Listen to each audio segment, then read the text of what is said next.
Roberto, bienvenido. Gracias, Antonio. Por Un favor, gusto. gracias a vos por venir en un feriado, además, así que muchas gracias. Vamos a aprender un poquito.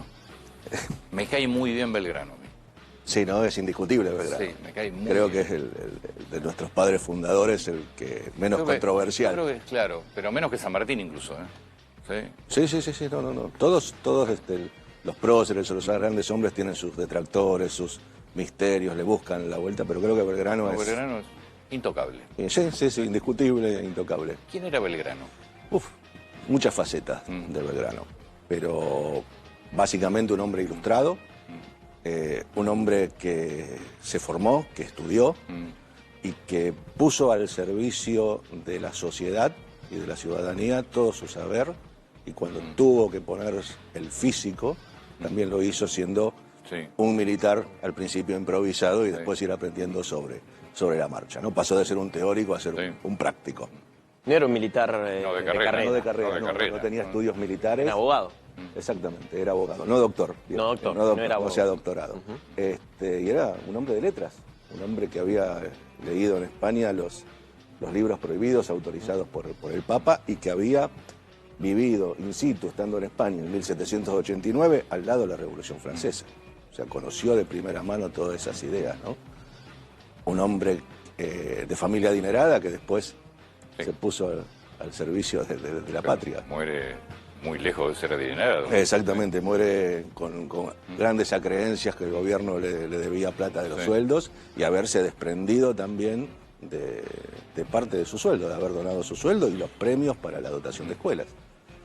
Un hombre... ¿Por qué nuestra bandera es así? Así como. Así la tiene hoy... Sencilla, celeste y blanca. Sí, con el sol, bueno, hoy ya el sol forma parte de la bandera. La bandera fue mutando desde de la original que se hizo en 1812, el 27 de febrero, en Rosario, creada por Belgrano, que ya, digamos, el consenso general es que la bandera tenía dos paños, blanco y celeste. Podemos discutir la prelación, cuál iba arriba y abajo, pero esa sería la bandera original con los colores, como bien lo dice su creador en el oficio, al gobierno que no habían, necesitando bandera y no teniéndola, la mandé a ser celeste y blanca, conforme los colores de la escarapela nacional. Bien. Los colores no los elige Belgrano. Los había elegido el triunvirato para hacer la escarapela una semana antes. Y después, durante el transcurso del tiempo, cuando a mí me gusta decir que la bandera se viraliza, empiezan a aparecer las diferentes versiones, con lo que había. Sí, claro. No había un Pantone para saber qué es celeste, sino que, bueno, iba a haber varias tonalidades, y aparece también la de tres franjas, que es la que después reglamenta el Congreso de Tucumán, ya como bandera oficial, y se agrega 2 años después el sol. ¿Está reglamentado el color? Sí, está, está, digamos, como dije, el Pantone, el número, está reglamentado exactamente lo mismo que el sol, la cantidad de rayos, es paradójicamente un sol con rostro humano, que es muy raro en una de las banderas, si no es la única, que tiene, digamos, expresión. Pues en su momento era la bandera de guerra, era la guerra, el sol, la repartición. La civil era... Exacto, la ciudadanía solamente podía usar con la sol. blanca sin nada. Y otra aclaración también que es importante, que no se le pone a la bandera otra cosa que no sea el sol. Muchas veces se pone algún escudo, algún símbolo partidario. Hemos visto auspicios. Además, hemos visto la bandera auspiciada por una casa de apuestas. Sí, tal cual. Pero es verdad que lo del rostro humano, no sé, otra bandera, habría que ver, ¿no? Pero otra bandera habría que buscar que tenga... Bueno, pero es una cosa llamativa, es cierto, porque símbolos hay de todo tipo, pero un símbolo humano... Ahora, eso ya no tiene nada que ver con Belgrano. No, ya el sol, si bien Belgrano utilizó el sol incaico en la acuñación de moneda en Potosí, en 1813, no, digamos, es el diseñador para la bandera. Belgrano fue un gran diseñador, no solamente hizo una bandera, sino que hizo 8, en realidad no con el mismo modelo, pero para distintas circunstancias. La más conocida, aparte de la celeste y blanca, es la bandera de la libertad civil, que durante muchos años fue la bandera de la provincia de Jujuy, y que hoy es símbolo patrio desde el 2015, también creada por Belgrano. Y en el caso del sol humano, ¿de dónde viene? Incaico. No, está bien, pero... la expresión humana. No sé, habría que buscarlo, rastrearlo con algún vexilólogo, pero me dejaste tarea que es interesante. ¿La cantidad de rayos? 32. ¿Por qué?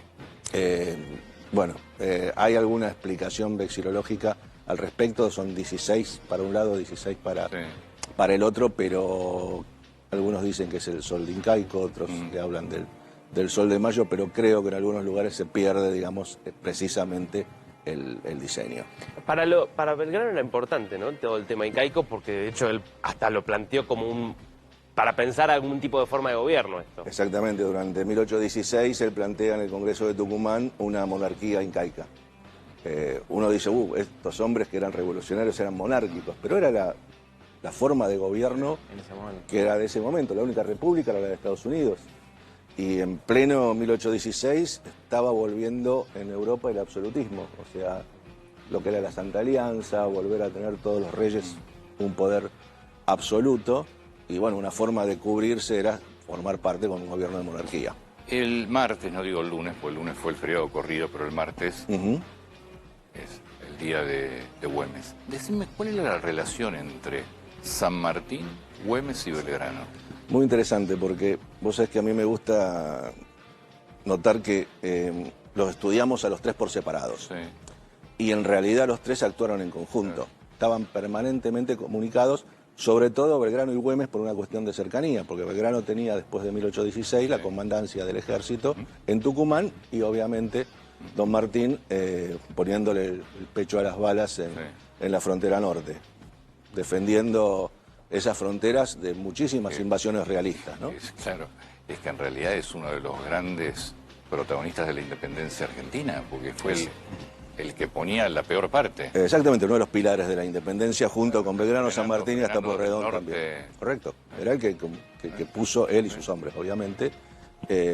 Y también la relación que tenían Belgrano y Güemes, tenemos testimonio de 300 cartas que intercambiaron entre ellos, donde solamente no hablaban de política, de los enemigos externos y de los enemigos internos que los tuvieron, que querían hacer que se pelearan entre ellos, había mucho rumor, mucho pasillo, y ellos lo solucionaban fácil, se encontraban. Claro. Uno subía, el otro bajaba, bueno, limemos las diferencias, a ver qué es cierto, qué no hay. Unos meses para llegar. No, Claro, bueno, sí, sí, no, sí, digamos en que el medio iba. Era que llamaban por No. celular. Las comunicaciones. Claro. Bueno, y no teníamos teléfono, no había teléfonos para sacarse alguna selfie ahí. Y esa relación se nota muchísimo en las cartas, tanto que, por ejemplo, Belgrano apadrina a un hermano de Güemes que era algo díscolo para sacarlo derecho en el ejército. Entonces tenemos las cartas de cómo iba Pedrito en el ejército, cómo Belgrano va contando. La preocupación por la salud. Aparece ahí el doctor Redhead, que también Belgrano se lo presta a Güemes y viceversa. Era su médico. Era su médico, sí, eran amigos con el doctor Redhead, que es quien lo acompaña en el momento de su muerte y quien recibe el reloj como muestra de gratitud, no como parte de pago, que es otra de las cosas que a veces hay que aclarar en ese sentido. Le da un bien preciado. Esas cartas, perdón, sí. ¿Esas cartas originales están exhibidas en algún lugar? Están en Salta, en el archivo de Güemes, están transcriptas y fotografiadas, y hoy la podemos consultar en PDF, en una colección monumental que se llama Güemes Documentado, y que son varios tomos, un trabajo que hicieron los descendientes de Güemes, y que hoy, bueno, tenemos acceso permanente. Y ahí, de golpe, encontramos esa relación de amistad. Belgrano, Güemes. Belgrano-Güemes. Y en el medio, San Martín, que se comunica permanentemente con Belgrano, cruzando la cordillera, una de las... Güemes, mucho no lo quería, me parece, ¿no? Belgrano con Güemes tuvieron un mal comienzo. Cuando Belgrano se hace cargo del Ejército del Norte, algunos años antes, en 1812, luego de crear la bandera, se entera de que Güemes tiene un escándalo amoroso con una mujer casada, un oficial realista, y bueno, la solución era, ante el escándalo, mandarlo a Buenos Aires. Sí, lo sacaron, sí.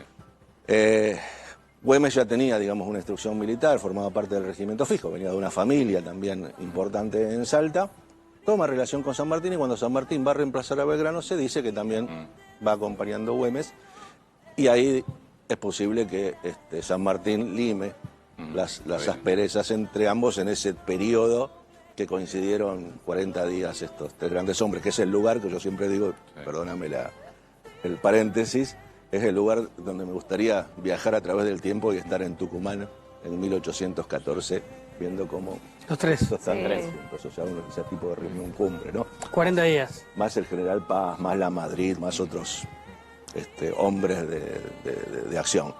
Y ahí se reconsidera la situación, Güemes ya empieza a tener preponderancia, es gobernador posteriormente, Belgrano es separado del ejército, llamado a Buenos Aires como siempre a ser juzgado por su actuación, como le había pasado en Paraguay y como le pasa ahora por las derrotas de Vilcapugio y Ayohuma, juicio donde no encuentran que ningún subalterno habla mal de él.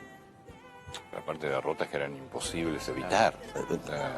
Bueno, puede ser, son, como decía Belgrano, los dioses de la guerra no nos han sonreído, pero tampoco se habla así, de algunas críticas, pero no de falta ni de coraje ni del deber, que eso es algo, y siempre es absuelto.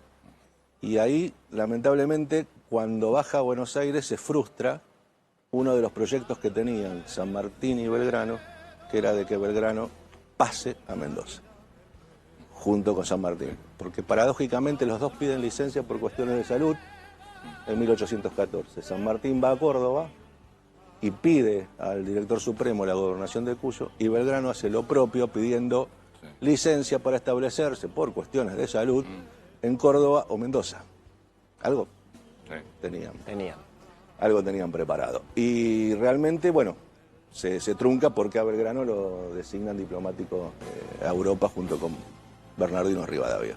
¿Cuánto tiene que ver Belgrano en la educación pública, como lo conocemos hoy? Mucho. O sea, nosotros consideramos a Sarmiento hoy padre del aula porque realmente fue el que puso en práctica todas las medidas tendientes a ello. Pero él tenía las ideas. Y las ideas son muchas de Belgrano. Belgrano habla de educación pública, habla de la educación de la mujer, que la mujer tenía que ser la primera formadora de los ciudadanos del mañana. Y habla también de educación pública y gratuita. Los que podían pagar, paguen, y los que no... Hoy se resucita San Martín, Belgrano, Güemes y Sarmiento. ¿Quién se muere primero? ¿Quién se muere primero? Claro, hoy resucitan y ven la Argentina. ¿Quién se muere primero? Belgrano, ¿no? Nuevamente. Creo que Belgrano dice, ay, patria mía otra vez, y... Claro, porque es tan diferente. Es tan diferente como lo soñaron, ¿no? Porque realmente estos hombres no solamente fueron hombres de armas, sino fueron hombres de hechos y de ideas. Y estadistas, porque es otra de las cosas... Imaginaron otra cosa, ellos hablaban de la felicidad de los pueblos. Claro, pero imaginaban muy hacia adelante. Sí. Pensaban las cosas muy hacia adelante. Sí. No, de hecho, cuando vos pensás en educación, estás pensando 30 o 40 años adelante. Exactamente. No es inmediata la educación. Exactamente, y cuando hablamos no solamente de las ideas, sino también de cuando pudieron ponerlos en práctica. San Martín, por ejemplo, en Mendoza. Aún se recuerdan hoy las acequias y la primera introducción, la Alameda y las primeras acequias. O sea, hay, digamos, un trabajo urbanístico y social importante. Lo mismo Belgrano con Mandisoví, Curuzú, Cuatiá, que eran poblados dispersos y reglamenta... dónde va la comisaría, porque está todo bien, pero si hay comisaría mejor, y los reglamentos de los pueblos de las misiones, y los reglamentos para las escuelas. Por eso está... O sea, hay un plan. Todo un pensar hacia adelante. ¿Sí? ¿A quién sumás de esos cuatro? ¿Quién nos falta? ¿Qué quinto nos falta? Bueno, en determinados momentos de la historia... los grandes creadores de la Argentina. De la historia nuestra... yo creo que Pueyrredón es uno de los personajes que es importante también destacar como director supremo y dando los fondos para el ejército de los Andes y sacándoselos a Belgrano, cosa que Belgrano sabía y le decía a Güemes, tenemos que vivir las carencias para el bien, para la mejor misión, que es la otra. Y Tomás Guido, también confidente y amigo de San Martín, un hombre que si bien tuvo general el rango militar, es un hombre de escritorio y que fue, digamos, un ideólogo también, y que muchos dicen que en el plan continental se lo debemos también a Guido. Creo que esos son hombres, y después si hablamos, tenemos un montón de hombres ya de armas que también fueron estadistas, como el general Las Heras, que también fue gobernador de Buenos Aires y tuvo un gobierno interesante. Martín Rodríguez es otro ya después del año 20, de la anarquía del año 20, donde se pone un poquito de orden. Pero creo que nuestra historia es muy rica en cuanto a personajes y a veces... Sí, por eso es impresionante ver el presente. Claro, hoy nos cuesta, o quizás elegir colaboradores pero yo y elegir nombres. El presente, como es hoy la Argentina, No. conociendo la base y las ideas y los planes que tenían los tipos que básicamente armaron la Argentina. Imagínate si miran el Congreso de... Bueno, igual tampoco era todo color de rosas, ¿no? O sea, no había... Claramente no. Había también detractores, Sí, otros proyectos de país. No era lo mismo el proyecto de Rivadavia que el proyecto de esta gente. Sí, pero es cierto, pero yo igual siempre rescato, porque Rivadavia también tiene un Sí. proyecto muy hacia adelante y Hacia muy adelante. claro. Exactamente, sí. Y te gustan, a ver, pueden ser distintos, pero los proyectos también eran sobre el desarrollo. Hoy no ves nada de todo eso. Había, sí, quizás otra Hoy... idea y estaba no, todo hoy por hacerse, presente, ¿no? lo que es la Es cierto que Argentina estaba después todo de- por fundarse. Estaba todo ¿no? por hacerse. No estaba... Y en la Argentina también. Sí, no, pero digo, hoy algo parecido te pasa en otros países, donde vos ves los líderes hoy de cualquier país importante y ves los padres fundadores y también te encontrás con una diferencia. Y bueno, y por eso nos interpelan, ¿no? A veces. Roberto, muchas gracias. No, al contrario, Antonio, Gracias un por placer. tu tiempo, por Y favor. Dale. pongámonos la escarapela. Sí, A las 11 de la mañana en la casa. Santo Domingo, a unos metros de donde Sí, vivía y nació, vivió y murió Belgrano, en su mausoleo, el acto oficial con el Instituto ahora Belgraniano de la República Argentina. Ya no somos más nacionales. muchas gracias. No, al contrario.